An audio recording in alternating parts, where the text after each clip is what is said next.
BNP সাহায্যের নামে photo session করে তাদের মানবিকতা নেই বলে মন্তব্য করেছেন আওয়ামী লীগ সাধারণ সম্পাদক ওবায়দুল কাদের।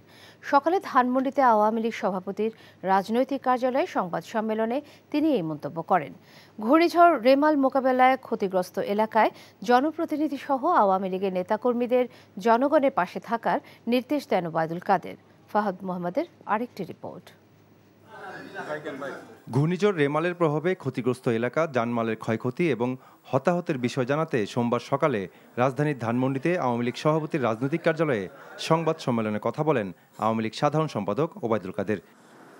বলেন, রেমালের প্রভাবে উপকূলীয় অঞ্চলে ক্ষয়ক্ষতির পূর্ণাঙ্গ চিত্র এখনই তুলে ধরা সম্ভব নয়। তবে বিভিন্ন এলাকায় 6 জনের মৃত্যুর খবর নিশ্চিত করেছেন আওয়ামী লীগ সাধারণ সম্পাদক।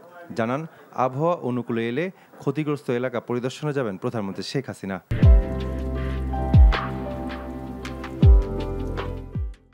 আমরা 6 জনের নিশ্চিত মৃত্যুর খবর পেয়েছি।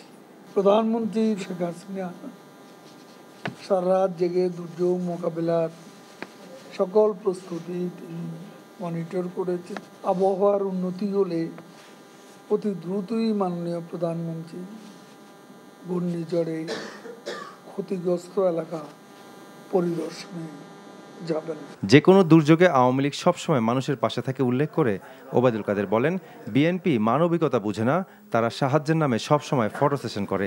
বিএনপি দুর্যোগে তারা মানবিক কোনো আবেদন নিয়ে তারা মানুষের পাশে দাঁড়ায় না।